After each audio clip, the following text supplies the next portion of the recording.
Sallallahu alaihi wasallam. Alhamdulillah segala puji dan syukur kepada Allah Subhanahu wa taala atas limpahan rahmat karunia-Nya kepada kita semua, terutama nikmat yang tidak ada bisa dihitung nilainya, dan nikmat yang terbesar adalah nikmat iman dan nikmat Islam. Berikutnya alhamdulillah kita bisa dikumpulkan di sore hari ini di majelis ilmu ya, majelis fikih dua pekanan ya, yang mana kita membaca kitab Al-Fiqhu Al-Muyassar, dan kita usahakan kita apa namanya membacanya dari judul ke judul, dari kulit ke kulit ya. Nah, jadi kita usahakan tidak melewati bab apapun dari kitab ini, karena supaya kita bisa mengenal ya uh, tentang fikih lebih lengkap ya, dari fikih dasar dari bab taharah ya, lalu nanti kita sholat, lalu ada nanti kita puasa, zakat, dan mudah-mudahan Allah berikan kemudahan untuk melanjutkan sampai ke pembahasan tentang fikih usrah, fikih hukum keluarga ya, hukum muamalat ya, dan hukum hudud misalnya tentang jinayah ya, berkaitan dengan hukum-hukum Allah ya, tentang apa namanya hukuman bagi perilaku kriminal dan seterusnya. Dan nanti di ujung nanti ada jihad dan selainnya. Baik, semoga Allah berikan kemudahan, dan insya Allah kita masuk pada sore ini bab baru ya. Setelah terakhir kita sampai pembahasan tentang mengusap jabirah ya, mengusap khuf ya, dan alhamdulillah kita sudah menyelesaikannya. Maka kita masuk sekarang tentang hukum yang berkaitan dengan mandi ya.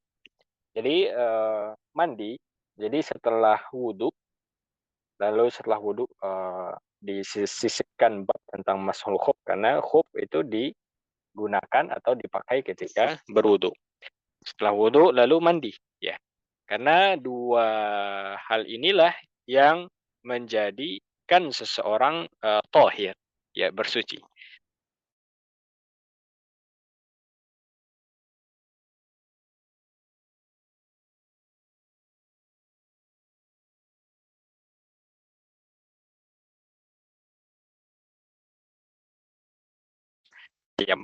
Ya, mom. Nah, seperti inilah urutan dalam pembahasan fikih ya, fikih tohar. Taib, untuk mandi, kita semua sudah sering melakukannya ya. Tapi harapan kita dengan mempelajari kitab fikih ini adalah kita lebih mendalami ilmu ya, teorinya yang mungkin selama ini kita luput atau sudah tahu tapi mungkin lupa. Nah, maka kita saling mengingatkan. Ya, dengan mempelajari fikih maka muncul pada diri kita ilmu yang kuat ya, sehingga kita tidak mudah dimasuki was-was, dimasuki syubhat, keraguan, syak, sehingga kita beramal itu lebih yakin ya. Baik, kita mulai barakallahu fikum.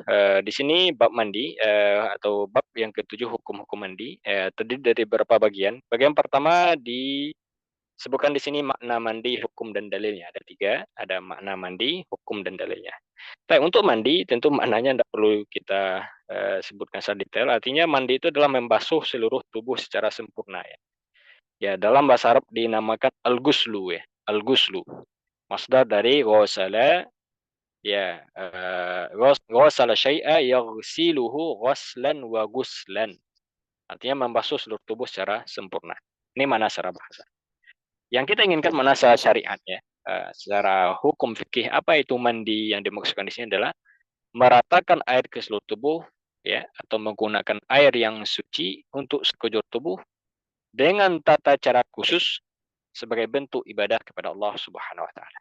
Maka dari sini bisa kita dapat kesimpulan bahwasanya mandi itu tiga poinnya ya, baru dia dikatakan mandi yang sempurna. Pertama, kita gunakan air ya yang suci.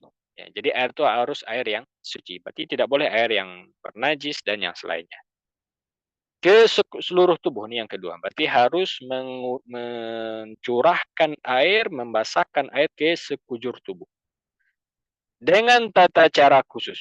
Ya, jadi ada tata cara khususnya. Ya, baik di situ ada rukunnya ya.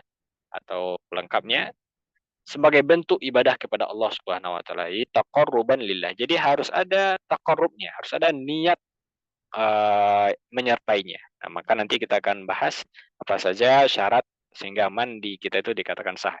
Terutama mandi yang dimaksudkan di sini adalah mandi yang sifatnya wajib, ya. Tapi hukum mandi, ya, mandi tentu hukumnya antara dua. Pertama mandi yang wajib, ya. Kedua ada mandi yang sunnah. Di sini akan disebutkan mana yang mandi yang wajib, mana yang mandi yang sunnah. Hukumnya wajib, ya. Kapan itu mandinya hukumnya wajib? Bila didapatkan ada sebab yang mewajibkannya. Jadi kalau ada sebab maka hukumnya wajib, ya. Dalilnya firman Allah Subhanahu wa taala Al-Maidah ayat 6, wa in kuntum junuban fatahharu, ya. Wa in kuntum junuban fatahharu. Jika kalian dalam keadaan berjunub, maka bersucilah. Bagaimana maksud bersuci di sini adalah mandilah, ya. Ya, dari mana kita tahu junub harus mandi? Yaitu dari hadis-hadis yang menjelaskan tata cara mandi. Nabi Shallallahu Alaihi Wasallam, ya, dan beberapa sahabat juga menunjukkan akan wajibnya mandi setelah berjunub. Baik, berikutnya yang penting kita pahami adalah penyebab wajib mandi. Nah, ini yang wajib dipahami setiap muslim, ya, sehingga dengan itu dia bisa melakukan ibadah yang sah, ya, yang diterima. Kalau seandainya dia terkena kewajiban mandi, lalu dia tidak mandi, maka rentetan ibadah setelahnya berdampak tidak sah. Ya, misalnya seseorang junub, lalu dia tidak mandi dan dia tidak sadar akan hal itu. Lalu sudah berlalu misalnya 2 hari, 3 hari dia sholat, maka sholat selama itu tidak sah hukumnya. Maka ketika dia sadar dan ketika dia tahu, ketika dia ingat, wajib dia mengqadha'nya. Maka wajib seorang muslim memahami apa saja yang menjadi penyebab, ya, dari mandi wajib, ya. Di sini ada sebutkan beberapa sebab, ada sekitar 5 sebab, ya. Maka penting kita pahami 5, ya, musabbib al-ghusl, ya, musabbibatul ghusl atau mujibatul ghusli. Apa saja yang mewajibkan seorang mandi? Pertama, khurujul mani, ya. Khurujul mani, keluar air mani, ya. Maka keluar mani itu mewajibkan mandi. Apapun sebabnya, ya, apapun sebabnya. Baik dengan sengaja atau tanpa sengaja. Baik dalam keadaan sadar, ya, atau dalam keadaan tidur, tidak sadar. Maka kalau yang keluar adalah air mani dan dia yakin, maka wajib mandi. Ya. Dan air mani itu adalah air yang sifatnya memancar, ya. Ini untuk membedakannya dengan air yang lain, ya. Karena air yang keluar dari zakar atau dari kemaluan seseorang, ya, dari kubul itu bermacam-macam. Ada namanya al-baul, ya, air kencing, ya. Ada namanya al-mani, ada namanya al-madhi, ya. Ada namanya lagi al-wadi. Ya, maka wajib seseorang untuk membedakan apa jenis air yang keluar, ya. Baik, air mani adalah sifatnya memancar dan disertai diikuti dengan kenikmatan, kelezatan dan kelegaan istilahnya dari laki-laki dan wanita, ya. Jadi dari laki-laki dan wanita. Dalilnya wajib mandi dari air mani adalah wa in kuntum junuban fattahharu. Junub di sini maksudnya di antara maknanya adalah keluar air mani. Jika kalian junub maka wajib kalian mandi. Juga dari hadis Nabi SAW ini dalil, ya. Keluar mani itu wajib mandi. Mana dalilnya? Hadis Nabi. Di antaranya hadis Nabi SAW kepada Imam Ali bin Abi Thalib, "Idza fadhtal ma'a faghtasil." Ya, jika kamu memancarkan air atau keluar air mani, maka mandilah. Mandi. Nah, selama tidak dalam keadaan tidur atau yang sepertinya, maka tidak disyaratkan adanya kenikmatan. Artinya, keluar air mani itu adalah air yang disertai kenikmatan. Bagaimana kalau dia tidak disertai kenikmatan? Tetap wajib mandi. Seperti orang yang keluar air maninya tidak sadar ketika tidur. Ya, maka yang seperti ini tetap wajib mandi, ya.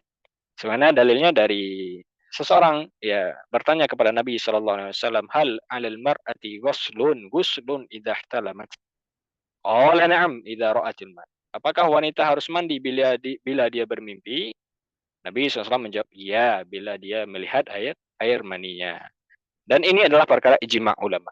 Maka nomor 1, keluarnya air mani itu wajib mandi, ini ijma', sepakat semua ulama.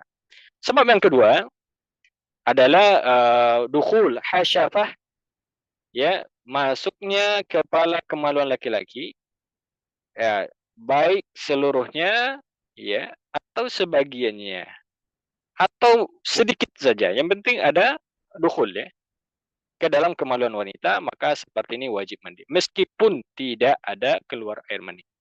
Apa bedanya kasus nomor 1 dan nomor 2? Kasus nomor 1 itu adalah keluarnya air mani ya dengan sendirinya. Jadi apa namanya penyebabnya atau sumbernya dari satu orang saja.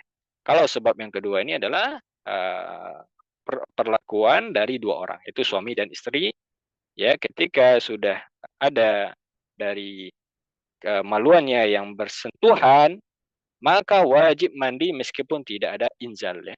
Meskipun tidak ada air mani yang keluar. Ya, maka ini bedanya.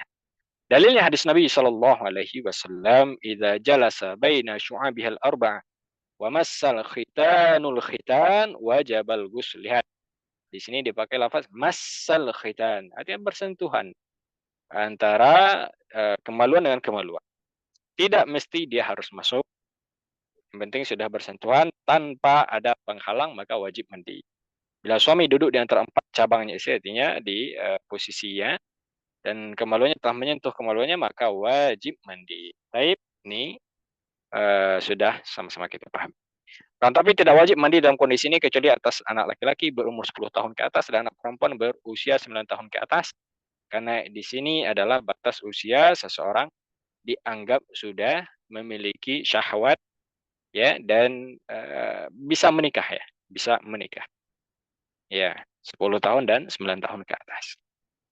Baik, berikutnya yang ketiga, ya kapan seseorang wajib mandi adalah masuk Islamnya seorang kafir, walaupun dia kafir yang murtad, artinya dia murtad lalu masuk Islam lagi, maka wajib mandi. Ya, dan ini kemarin kita sebutkan juga dalam permasalahan kalau tidak salah wudu ya. Apakah ini ijma perkaranya Allahu a'lam ini khilaf ya. Artinya orang murtad apakah wajib mandi? Ya, maka khilaf. Ya, contoh kasusnya misalnya dia berwudu, ya misalnya dia berwudu nih mau sholat, lalu dia melakukan perbuatan yang menyebabkan dia murtad atau mengucapkan perkataan yang dia murtad dengan sengaja ya. Maka ketika dia taubat, langsung dia bertobat misalnya, dia istighfar, dia bersyahadat, dia kembali kepada Islam. Apakah dia wajib mandi dulu, ya, baru sholat atau boleh langsung sholat? Nah, maka sebagian ulama mengatakan boleh langsung sholat. Ya, tapi yang lebih kuat Allah alam dia wajib mandi. Masuk Islamnya orang kafir, walaupun dia kafir yang murtad, maka wajib mandi. Di antara dalilnya adalah perbuatan atau perintah Nabi Shallallahu Alaihi Wasallam kepada Qais bin Asim ketika dia masuk Islam an yaktasib. Nabi menyuruhnya untuk mandi.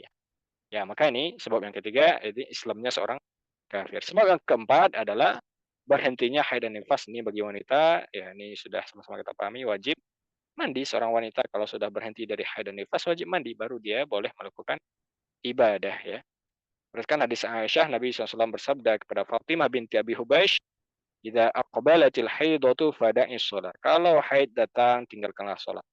Jika haid pergi, maka mandilah dan sholat.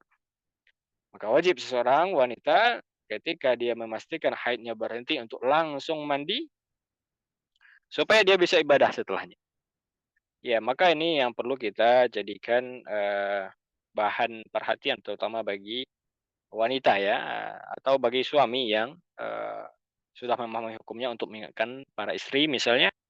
Artinya jangan menunda-nunda untuk mandi. Ya. Ketika sudah yakin dia bersih wajib mandi. Nah, maka ini yang perkara yang banyak hilang ya atau banyak yang apa namanya bermudah-mudahan para wanita di sini. Ya, misalnya ya dia sucinya misalnya jam 10 pagi misalnya. Lalu dia undur mandinya sampai sore ya. Artinya nanti sore sajalah mandi.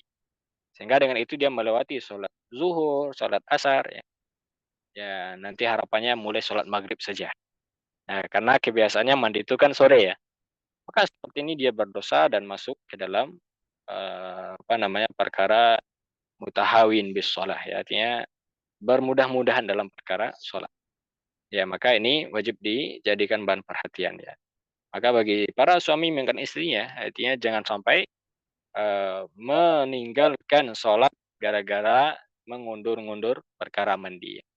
Ya, apalagi kalau mandinya atau berhentinya malam hari. Ya, misalnya berhentinya jam 10 malam ya. Maka yang seperti ini wajib dia untuk sholat Isya ya, karena dia sudah suci. Ya, maka wajib mandi dan wajib sholat Isya. Ya. Banyak perempuan yang mengundurnya, ya mandinya habis subuh ya, pagi ya, sehingga dengan itu dia meninggalkan sholat Isya dan meninggalkan sholat subuh. Baik, ini yang keempat. Yang kelima, ya, yang menjadi penyebab wajib mandi adalah meninggal dunia ya, al-maut ya. Artinya kalau meninggal dunia berarti dia wajib dimandikan, karena tidak mungkin seseorang yang sudah meninggal untuk mandi ya. Dan ini berdasarkan sabda Nabi SAW kepada kaum wanita yang memandikan Zainab, ya putri beliau saat wafat, igsilnaha salasan. Ya, mandikanlah dia, cucilah dengan 3 kali. Nabi juga bersabda tentang orang yang wafat dalam keadaan berihram, igsiluhu bima'in wasidir. Dia mandikanlah dia dengan air dan daun bidara. Nah, hal ini sebagai suatu bentuk ibadah, karena bila alasan memandikan adalah hadas, maka ia tetap tidak terangkat ya selama sebabnya masih ada. Artinya ya semua ini adalah ibadah. Maka seseorang wajib untuk mengerjakan mandi ya, meskipun kalau dilihat tidak akan mengangkat hadas ya. Ya, tidak akan hilang secara zahir, tidak tampak. Ya, tapi secara syariat ini aturannya. Maka seperti ini wajib dijadikan bahan perhatian. 5 mujibatul ghusli, kita ulang. Yang pertama adalah khurujul mani, keluarnya air mani. Yang kedua adalah iltiqaul al-khitanaini ya, bertemunya dua kemaluan, wajib mandi. Dan yang ketiga adalah masuk Islamnya seorang kafir, ya meskipun dia Muslim lalu murtad lalu masuk Islam lagi, wajib mandi. Dan yang keempat berhentinya darah haid dan nifas, ya wajib mandi. Ya ketika dia mau ibadah. Dan yang kelima meninggal dunia, ya wajib mandi, ya. Dimandikan. Nah, alhamdulillah ini 5 penyebab seseorang diwajibkan mandi. Ya. Maka selain yang 5 ini tidak diwajibkan mandi. Apa contohnya? Contohnya keluar madhi. Ya. Keluar madhi maka tidak wajib mandi. Atau keluar darah wanita, darah penyakit istihadhah, maka tidak wajib mandi. Dia cukup untuk membersihkan darahnya, atau kalau madhi membersihkan madhinya ya dari pakaiannya, lalu dia berwudu. Ya, tidak wajib mandi. Nah, apalagi hal-hal di luar itu maka tidak diwajibkan. Baik, bagian yang kedua yang akan kita bahas yaitu tata cara mandi. Tata cara mandi ada 2. Ada tata cara mandi yang sempurna, yang akmal. Ada tata cara mandi yang sifatnya cukup, ya, yang mujizi. Artinya kalau dia kerjakan sudah cukup untuk mensucikannya. Tapi kalau kita ingin lebih sempurna maka kerjakan yang sesuai sunnahnya, artinya lebih lengkap. Sehingga dengan itu kita bisa mendapatkan banyak pahala karena kita mengerjakan yang wajib juga mengerjakan yang sunnah. Baik, bagaimana cara mandi yang sunnah? Cara mandi yang sunnah maka disebutkan di sini. Pertama adalah membasuh kedua tangan. Dia mencuci kedua telapak tangan sebagaimana seseorang mau berwudu. Kemudian membasuh kemaluannya ya, karena ini apalagi kalau dia sebab mandinya adalah karena junub atau karena keluar mani ya. Berarti dia bersihkan dulu kotorannya ya, atau air yang mengotori dari kemaluannya ya. Dan apa yang terkena kotoran maka dibersihkan dulu. Habis itu disunnahkan dia berwudu. Ini hukumnya sunnah. Maka berwudu dalam mandi wajib hukumnya sunnah, dia tidak wajib. Kemudian berwudu seperti wudu untuk sholat. Ya, ini sunnah. Kemudian mengambil air dengan tangan untuk disilang-silangkan ke rambut kepala, ini juga sunnah. Ya, sunnah membasahi rambut dulu ya, sehingga kulit kepalanya basah. Baru habis itu dia guyur kepalanya 3 kali guyuran, kemudian mengguyurkan air ke seluruh tubuh. Ini berdasarkan hadis Aisyah radhiyallahu taala anha yang muttafaqun alaih. Inilah tata cara mandi yang sempurna. Maka kita usahakan kita praktekkan. Yang pertama adalah membasuh telapak tangan 3 kali, lalu dia bersihkan kotoran yang menempel di area-area kemaluannya. Habis itu dia berwudu dengan wudu seperti sholat wudu yang sempurna. Habis itu dia sela-sela ya dengan tangannya bagian kepalanya, lalu disiram kepalanya 3 kali, baru dia guyur tubuhnya dan juga disunnahkan dalam mengguyur tubuh dimulai dari bagian kanannya, dimulai dari bagian kanan. Dan ini berlaku baik untuk orang yang masih hidup atau yang memandikan orang yang sudah meninggal. Sama ya. Maka sunnah dalam memandikan jenazah seperti ini. Yaitu diwudukan dulu ya. Diwudukan seperti wuduk sholat, lalu dicuci kepalanya sampai bersih dulu. Lalu diguyur seluruh tubuhnya, dimulai dari bagian yang kanan, lalu kiri, lalu kanan kiri selama tiga kali. Ini sunnah dalam memandikan jenazah. Maka yang seperti ini kita usahakan. Baik, berikutnya tata cara yang mujizi, yang sifatnya cukup ya. Artinya kalau dia melakukannya maka dia sudah terangkat hadas dan dia sudah boleh melakukan ibadah setelahnya. Mana tata cara yang mujizi? Cukup dengan dua hal. Pertama, meratakan air ke seluruh tubuh, diawali dengan niat. Maka mandi yang cukup adalah dua. Pertama, dia berniat, dan ini wajib hukumnya rukun mandi. Dan yang kedua adalah membasahkan badan ke seluruh tubuh. Maka seseorang, sebagaimana disebutkan dalam kitab-kitab fikih ya, ketika dia berjunub ya atau wajib mandi, lalu dia berniat ya dari rumahnya dia ingin mandi wajib, lalu dia menceburkan badannya ke sungai, ke yang besar, ke danau misalnya, ke laut, lalu dia keluar, maka seperti ini sudah cukup baginya. Meskipun dia tidak berwudu, meskipun dia tidak menggosok-gosok badannya, maka yang seperti ini sudah mencukupi. Ya, karena makna mandi adalah mengguyurkan badan ke seluruh tubuh. Tapi sedikit catatan yang wajib kita perhatikan adalah perkara niatnya. Mandi baru dikatakan dia mengangkat hadas kalau disertai niat. Maka seseorang ketika dia wajib atau terkena wajib mandi, ketika dia mau mandi tersebut wajib hadirkan niat sebelum mandi. Ya. Tidak boleh seseorang misalnya, ya, ketika dia berhadas, hadas besar misalnya, atau misalnya ini sebagai contoh saja misalnya dia habis subuh dia junub atau berhubungan suami istri, habis subuh, ya di hari Jumat misalnya. Lalu dia sudah pasang niat, ya insya Allah nanti saya mandi sebelum Jumat, mungkin jam 10 ya. Ya, jadi dia sudah ada niat nih, mau mandi besar, mau mandi wajib sebelum Jumat, atau sekaligus nanti mandi Jumat, ya mandi sunnah Jumat. Nah ketika jam 9 misalnya, dia lupa bahwasanya dia lagi junub, ya dia sudah sibuk dengan kegiatan yang lain, ya. Lalu jam 10 dia mandi, jam 10 dia mandi. Ya sebagaimana yang tadi sudah diniatkan dari pagi. Maka apakah niat yang tadi cukup untuk mengangkat hadas? Jawabannya tidak. Maka meskipun dia mandi, ya hadas belum terangkat. Maka ibadah yang dilakukan setelahnya tidak sah. Berarti sholat Jumatnya berdampak, sholat asarnya berdampak. Meskipun dia asar mandi lagi, tapi dia tidak ada niat mandi wajib karena dia sudah merasa tadi sudah mandi wajib. Padahal dia tidak mandi wajib karena niatnya tidak ada. Meskipun dia pagi sudah ada, tapi terputus niat karena sudah lupa. Maka seperti ini wajib dipahami ya. Maka disebutkan oleh sebagian ulama, permasalahan mandi ini dampaknya lebih besar daripada wudhu ya. Karena seseorang kalau lupa berwudhu lalu dia sholat, yang terkena hanya satu ibadah sholat saja. Karena untuk sholat berikutnya dia berwudhu lagi. Berbeda kalau mandi kalau dia tidak sempurna niat, ya tidak ada niat, maka berdampak ke banyak ibadah setelahnya. Ya. Nah, maka ini wajib dipahami. Begitu juga contoh kasus misalnya seseorang terkena wajib mandi, dia lupa kalau dia junub.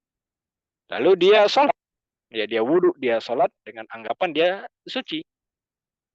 Di tengah sholat dia ingat kalau dia sedang hadas besar. Maka bagaimana solusinya? Wajib dia keluar dari sholat, ya wajib dia berhentikan. Tidak boleh seseorang sengaja melanjutkan ibadah ketika dia sadar dia sedang junub, sedang berhadas, tidak boleh. Maka kalau dia tetap melanjutkan ibadahnya, dia terkena dosa, ya dosa besar malahan karena masuk bab tahawun bisyariah, artinya bermudah-mudahan atau masuk ke dalam bab mencela ya. Ya meskipun dia secara perkataan tidak mencela, tapi ini termasuk dalam bab mencela syariat, tidak boleh. Maka wajib dia putuskan, lalu dia mandi, lalu dia sholat. Nah, baik. Bagaimana cara mandi yang disunahkan yang sempurna? Ini disebut oleh hadis Maimunah ya. Nah, ini bagaimana mandinya Rasulullah SAW. Disebutkan di sini Rasulullah SAW menyiapkan air untuk mandi junub, lalu beliau menuangkan kedua tangan beliau. Ini yang pertama dilakukan. Lalu beliau membasuh kedua tangan 2 atau 3 kali, ya, telapak tangan. Lalu kemudian beliau berkumur, ya ini berwudu, berkumur, beristinsyak, membasuh wajah, lalu membasuh kedua tangan, ya, kepala, meratakan kepala, lalu membasuh kakinya, ya, berwudu, lalu beliau mengguyur tubuhnya. Kemudian aku membawakan kain handuk kepada beliau, namun beliau tidak menginginkannya, dan beliau mulai mengimbaskan air dengan kedua tangan beliau. Inilah sifat mandi yang lengkap sebagaimana tadi yang kita sudah sebutkan, ya. Sebenarnya juga disebut dalam hadis Aisyah. Nah, ini juga tadi kita sudah sebutkan. Baik.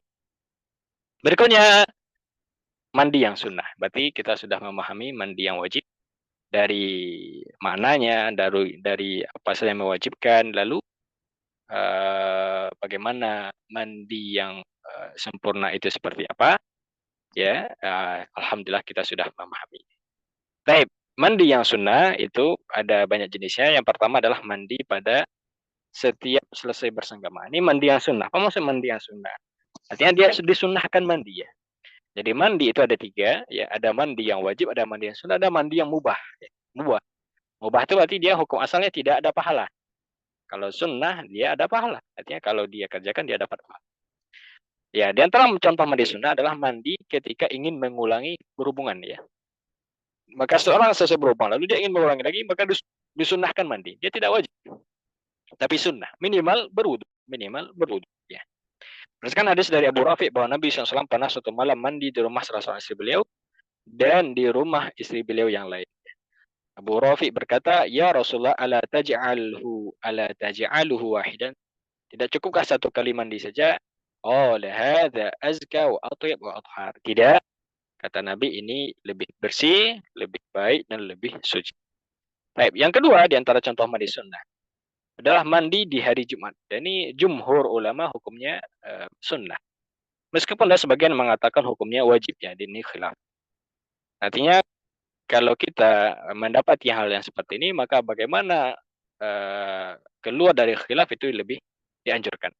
Khuruj anil khilaf mustahabbut. Artinya kalau kita mudah untuk mengerjakan mandi, maka mandilah. Ya, jangan sampai seorang sengaja tidak mandi di hari Jumat padahal dia mudah untuk mandi.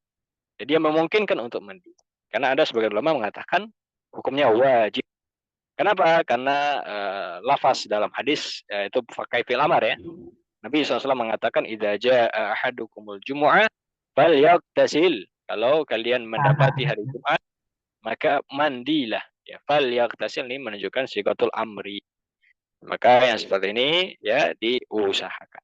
Meskipun di kantor misalnya. Ya, ada orang beralasan misalnya tidak bisa mandi, kenapa di kantor?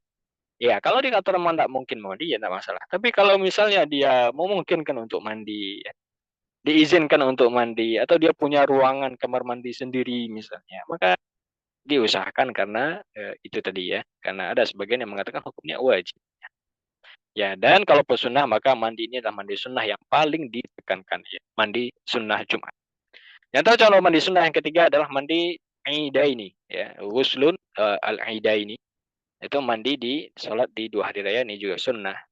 Yang keempat mandi ihram, ya, bagi orang berumrah dan berhaji, ini juga sunnah. Ya, karena Nabi SAW mandi saat ihram, ya. Artinya kalau dia memungkinkan mandi maka mandi. Dan apa namanya ini sangat dianjurkan. Ini juga sunnahnya muakkadah untuk haji dan umrah, ya, mandi sebelum berihram dianjurkan. Dan yang kelima mandi sehabis memandikan mayit, ini juga sunnah, tidak wajib. Yang wajib itu memandikan si mayit, ya. Nah, bagaimana orang yang memandikannya? Apakah dia wajib mandi juga? Maka sunnah. Mandi sampai memandikan mayit hukumnya sunnah. Kata Nabi SAW, man ghassala mayyitan falyaghtasil. Siapa yang memandikan mayit maka hendaklah dia mandi, ya. Tapi jumhur mengatakan ini tidak sampai ke batas wajib, ya. Disunnahkan dia mandi. Baik, 5 hal ini menunjukkan mandi sunnah. Jadi kalau kita simpulkan mandi wajib itu sebabnya 5, mandi sunnah juga ada 5 bentuknya, ya. Mandi Jumat, mandi 2 hari raya, ya, mandi nomor 1 tadi mandi setiap selesai berhubungan, ya. Mandi ketika ihram, ya, dan mandi habis memandikan mayit, ini hukumnya sunnah.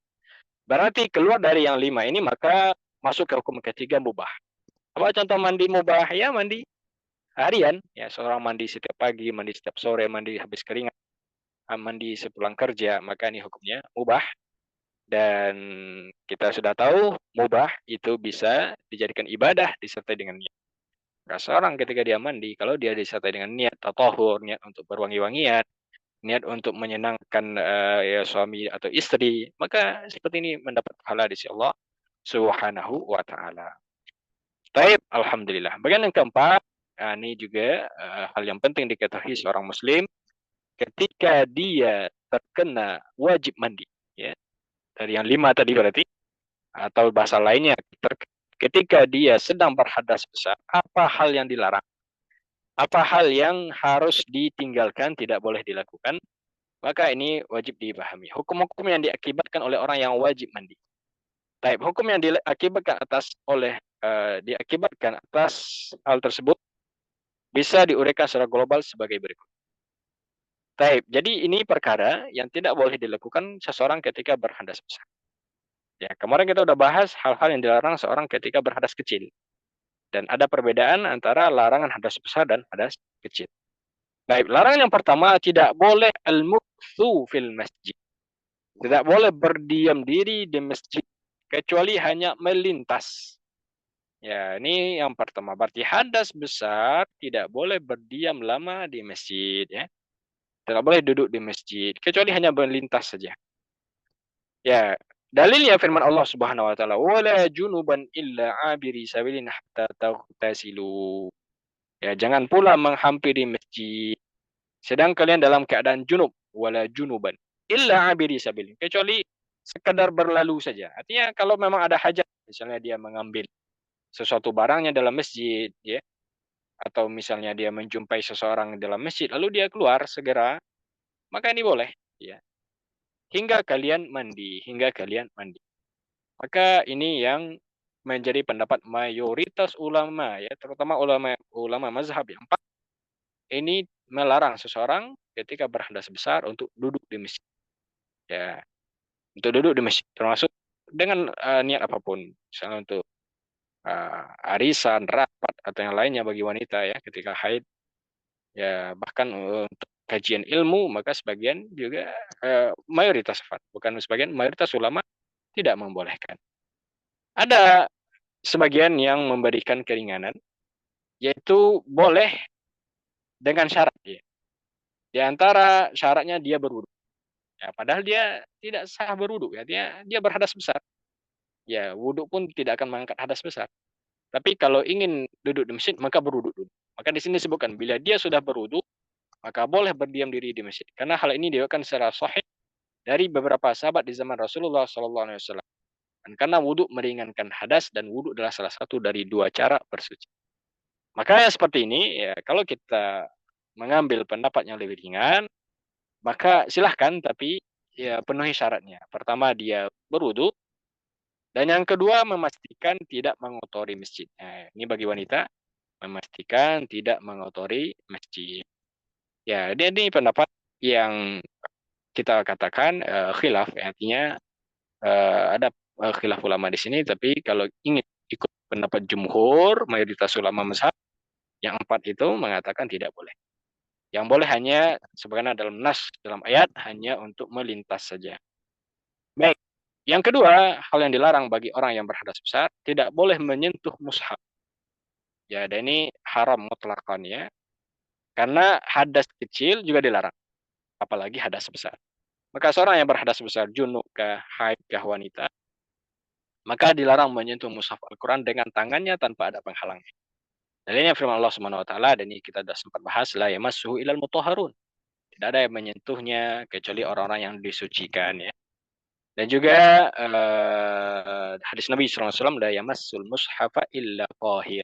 Tidak boleh menyentuh mushaf kecuali orang yang dalam keadaan suci.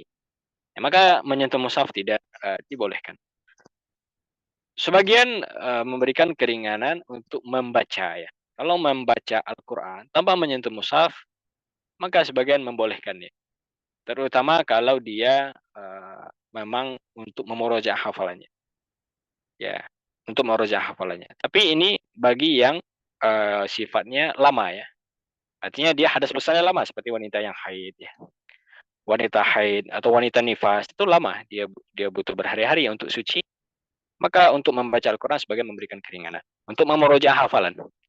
Tapi bagi laki-laki misalnya, ya tentu dia punya kemampuan untuk segera memutus hadas besar. Maka untuk laki-laki, ya ketika dia berhadas besar, ya, maka jangan menyentuh mushaf dan tidak membaca Al-Quran kecuali habis mandi. Nah, jadi dia diwajibkan mandi atau suci baru dia mengerjakan hal-hal yang tadi dilarang, ya, menyentuh mushaf.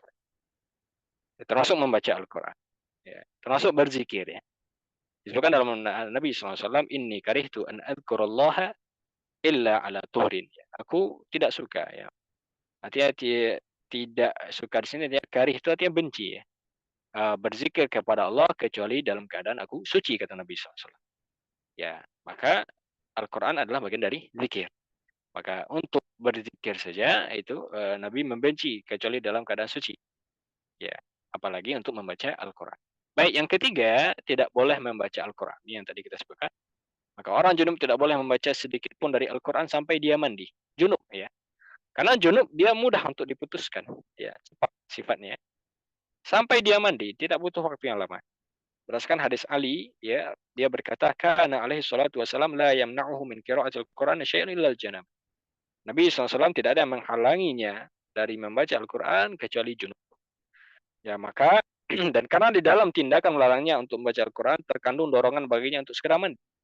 Artinya ketika dilarang dia baca Quran, dia terdorong untuk segera mandi, tidak mengundur-undur mandi. Maka hal ini wajib dipahami seorang muslim, ya. Ya, tadi kita bilang bagaimana kalau wanita haid, maka sebagai ulama memberikan keringanan membaca, bukan menyentuh, ya. Kalau menyentuh maka tidak dibolehkan. Tapi kalau membaca, ya maka sebagian memberikan keringanan, ya. Terutama kalau dia memang hafizah atau dia guru Al-Quran, ya, pengajar Al-Quran. Baik, yang keempat, orang junub juga tidak boleh sholat, sebenarnya telah dibahas sebelumnya. Ya, ini ijma, ya, tidak boleh junub untuk sholat. Ya, sholat apapun, mau sholat sunnah, sholat wajib, tidak boleh. Dan orang junub tidak boleh tawaf di Ka'bah, sebenarnya telah dibahas sebelumnya pada subbab ibadah yang mengharuskan wudhu di bab yang 5, di bab kelima. Maka ada 5 larangan seorang yang berhadas besar, ya. Kita simpulkan yang pertama, tidak boleh dia al-muktsu fil masjid, ya, berdiam di waktu yang lama, kecuali untuk mengambil atau lewat saja ini dibolehkan. Tapi kalau berdiam tidak, ini mayoritas ulama. Sebagian mengatakan boleh, ya, asal dia berwudu dulu, ya. Dengan perbuatan sebagian beberapa sahabat di zaman Nabi SAW, mereka hadas, lalu masuk masjid dan menetap lama, tapi berwudu dulu.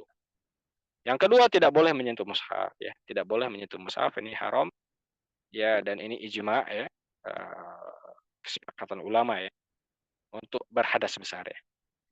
Yang ketiga, tidak boleh membaca Al-Quran, ya. Orang junub tidak boleh membaca sedikit pun dari Al-Quran, ya, karena dia bisa untuk mandi segera. Yang keempat, orang junub tidak boleh sholat, dan yang kelima tidak boleh tawaf di Ka'bah. Baik, alhamdulillah, mungkin untuk tayamum, ya, kita jadikan di sesi berikutnya insyaallah. Kita sampai sore ini di pembahasan mandi, ya. Alhamdulillah dari semua hal yang berkaitan dengan mandi kita sudah memahami insyaallah, ya. Kalau ada pertanyaan, kita buka sesi tanya jawab 1 atau 2 pertanyaan. Silahkan bagi ikhwah yang mau bertanya, tafadhol.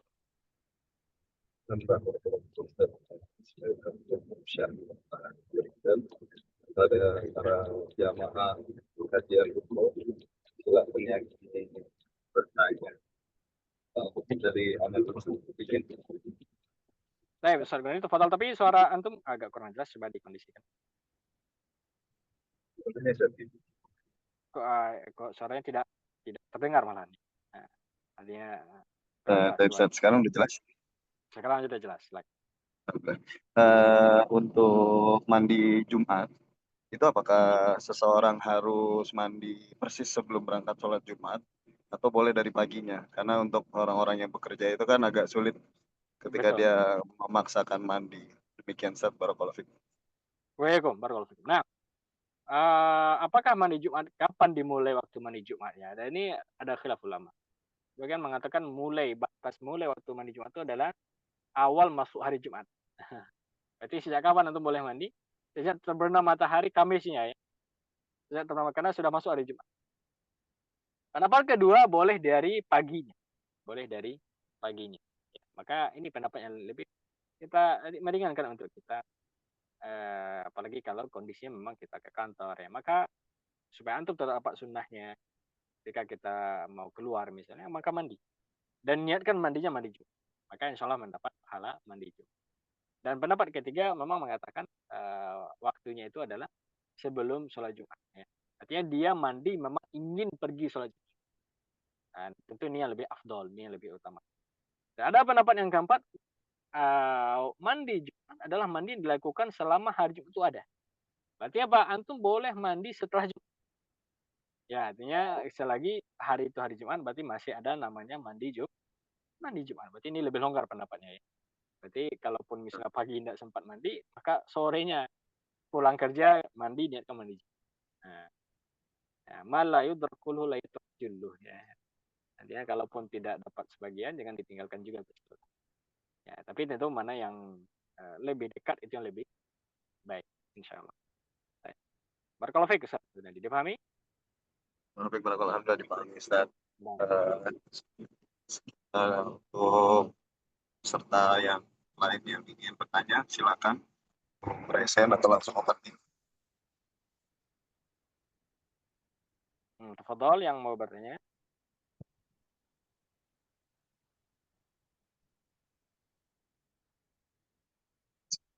Sepertinya belum ada Ustaz. Sebenarnya belum ada. Baik, kalau tidak ada kita cukupkan di sini. Baik. Kalau belum ada mungkin kita akhiri Ustaz. Baik, kalau Ustaz Gunid. Alhamdulillah, jazakumullah khairan barakallahu fikum pada Ustaz Andri Yanto Syamsuddin LC Hafizahullah Ta'ala atas faedah ilmu syar'i yang telah diberikan. Semoga Allah memberikan pahala dan keberkahan atas ilmu pada antum. Dan kepada para jamaah yang telah mengikuti kajian pada sore hari ini, kami ucapkan jazakumullah khairan barakallahu fikum. Untuk jika ada pertanyaan mungkin bisa juga disampaikan di kajian 2 pekan lagi. Demikian kita tutup kajian sore hari ini dan doa kafaratul majelis.